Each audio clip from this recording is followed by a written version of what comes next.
Hey, Augusta Nation on the Estimator Trail. Got something fun to share with you today. A question, the most asked question in any lawn care forum. What would you charge? And not here to make fun of anybody that asked that, because you got to learn somewhere.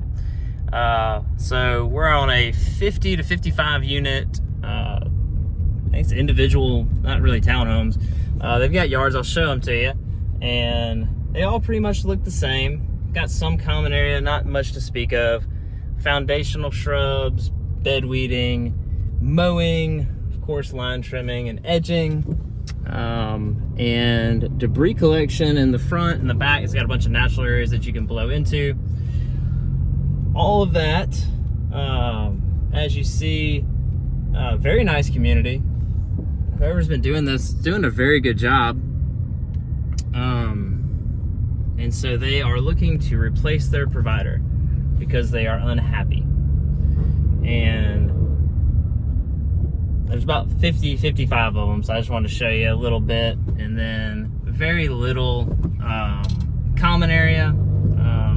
Got a little bit of common area about the mailboxes, things like that. So let me get this thing stable now.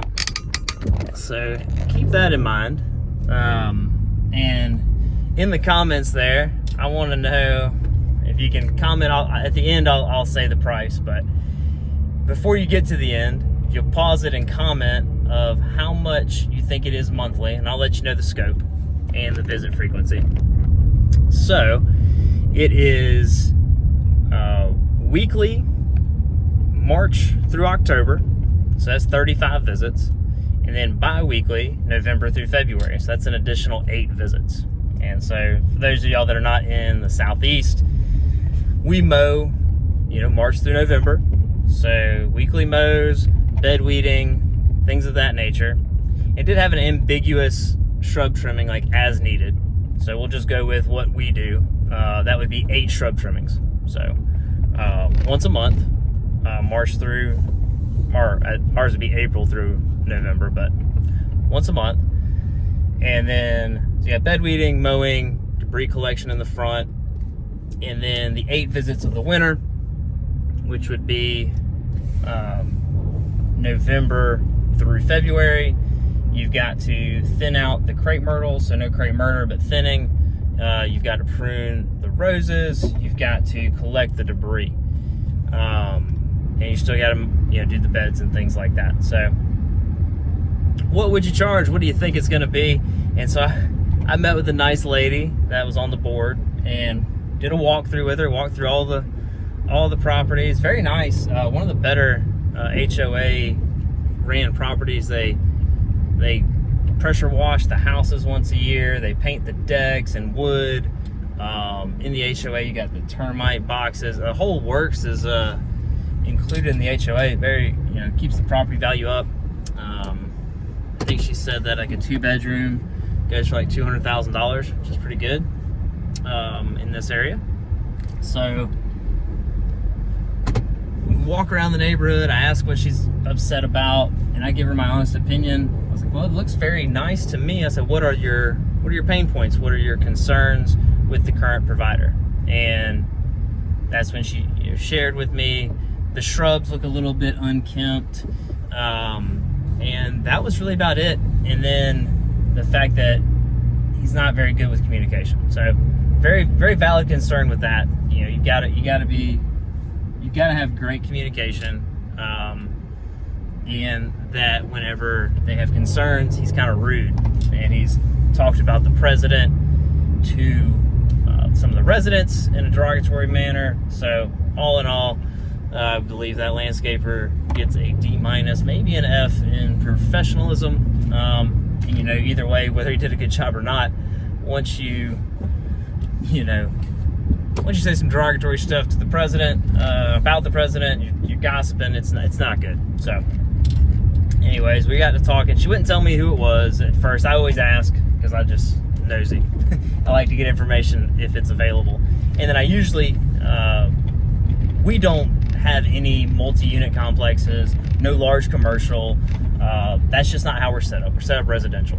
And what I need to do in my notes for the office, I need to say, no multi-unit. I hate saying no, like a blanket no, because I'm in my head I got this vision of this unicorn property, you know, I don't know, where I can send my full team and fill up their Monday, and they get a full, you know, charge for 10 budgeted hours per person, takes them 8. It's and my team's happy about doing it. You know, they can be proud of it. They're getting, you know, they're beating P for P. I don't think that unicorn exists in my head. I think commercial work is definitely much different, and the labor rates, as far as competitively, are, you know, 40 to 50%, maybe 60% cheaper. Maybe even more. Yeah, as far as like the labor rates, I think from the get-go, I want to say commercial is 30 to 60, maybe. I don't even know if they get to 60 per man hour. Whereas we're at 80, and, you know, would eventually be going up. So I think that's the disparity of commercial work. I think I will put in my notes, just don't even put the estimates on board, because I've spent, there's times when I early in the career that I spent half a day canvassing the property, doing measurements, because, you know, things like pine straw needed to be included, or, you know, pre-emergent for the grass, or just whatever. I know I've spent a solid 6 hours before, from going out and measuring to calculating on these properties. And throughout my entire 8 years of doing this, I've only gotten 1 or 2, and none of them were worth it. So that's my personal experience. I know there's people that make a killing doing it. In my opinion, they do it based on extremely high volume, like Yellowstone or Brickman, or, you know, massive companies that have huge volume, private equity, and they have a very systematic way of how they make money, mainly on extras and irrigation repairs, installations, things like that. So, but yeah, so I walked around with this lady. The first question I usually ask with commercial is, you know, what are you unhappy with? Why are you switching? And then the second question, I say, hey, I completely understand if you don't feel comfortable telling me. I do not base my pricing on anybody else's pricing, but it helps me to know if I should even spend the time to send you an estimate. I don't want to insult you if I'm way high. I don't want you to take that the wrong way. So that's what I usually ask. I like to, if she would have told me off the bat, we wouldn't have walked around. She wouldn't have gotten her cardio this morning though. So she got her cardio, and we walked around. Luckily it was only 50 units, not 150. Might have lost her out here in this heat. But walk around, and I'm decent at you know, math on the fly.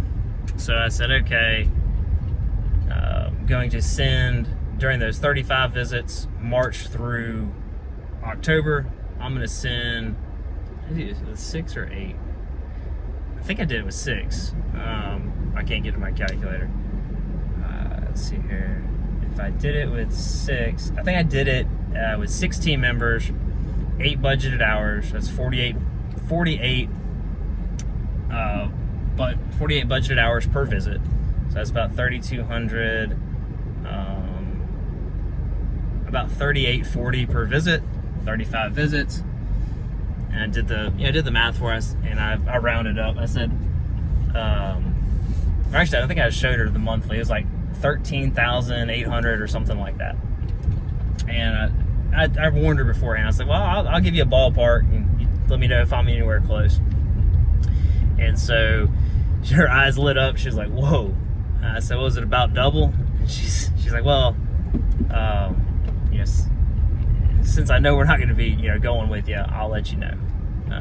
So here it is, the moment you've been waiting for, of how much a property like this, how much some people are willing to do it for.